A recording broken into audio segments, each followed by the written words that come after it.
Okay, so today I'd like to talk a little bit about a story where I was a revolutionary, where I tried to change a company. So a few years back, I used to be a freelancer. I worked for someone that I used to work for in my university year.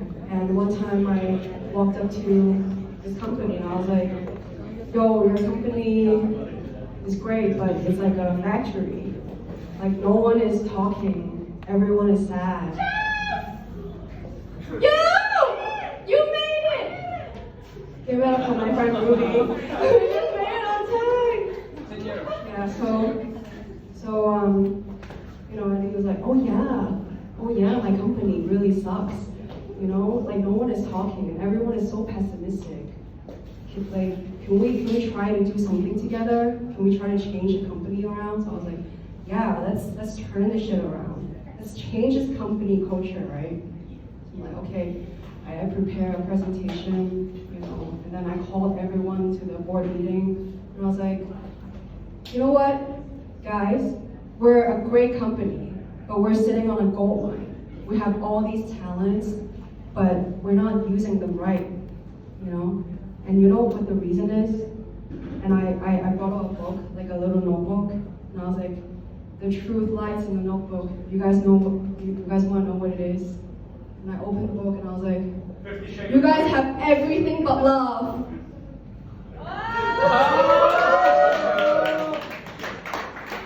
Thank you. I mean, it was a silent moment, like kind of like what it was. Thanks for the clap. And my boss was obviously very upset. He was like, I appreciate you, but you can't yell like a Chinese mother in my boardroom.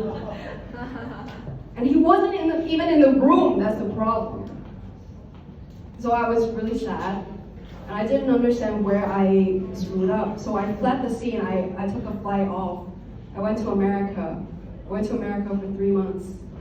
And honestly, besides eating a lot of tacos and seeing a lot of homeless people on the street, and smoking a lot of weed, I didn't really know what I was doing. I was spiraling into a depression.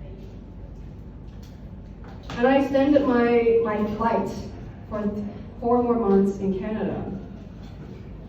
And I got a little bit better, but every day I'm just crying, like, I don't even know why I'm crying. I was just really sad.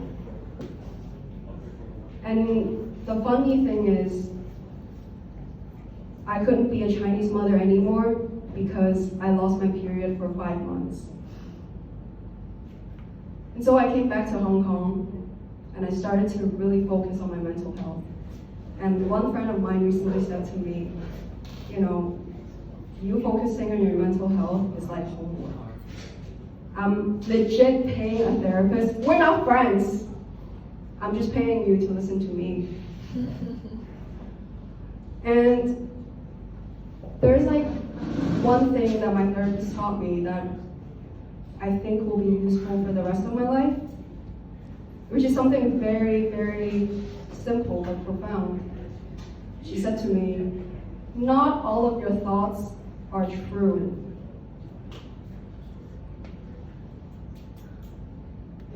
Yeah, agree.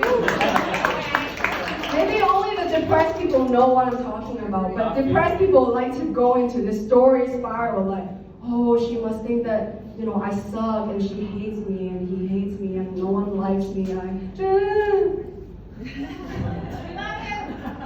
oh, thanks. You got this.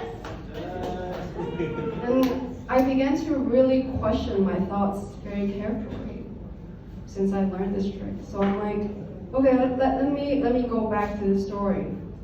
First of all, you have to ask, is this true? Is this true that I am a Chinese mother? No. No. But I got potential. I am glad that you see the motherly in me. And it was one person's perception. I don't have to take it seriously.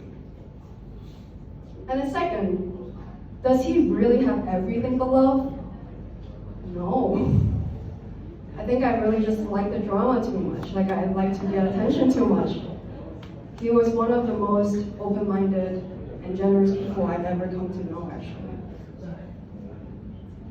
So I overcame my depression bit by bit. Since I returned to Hong Kong, I found Germ Impact.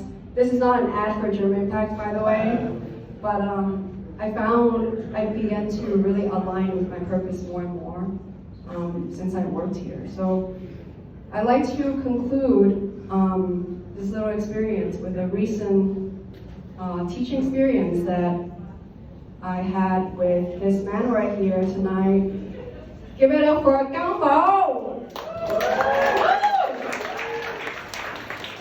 So Gang Bo and I actually, and other members from the same community, we held a growth mindset workshop at his mother school on Gang Bo. And we were trying to teach kids about growth mindset, like, oh, how do you make mathematics fun, you know? And honestly, like, they don't give an F. We try to do this. Yo, kids, learn this dance move. But they were just like, eh. So it kind of reminded me again, you know, is this a failure all over again? Like, is this me trying to start a revolution but with no avail? And 3-4 years later, I came to another conclusion, like, it might be a failure, but it's, I guess, a beautiful failure in progress. And I like to do it more and more and fail more and more, so I'll learn more and more. And I hope this is a nice lesson for everyone, because I've learned a lot over the years, not to let my pride and my jokes get the best of me. So thank you guys. Thank you for coming tonight.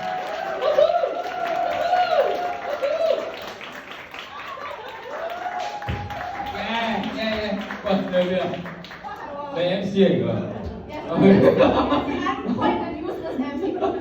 OK，喂，我想講咧，大會有位朋友仔咧。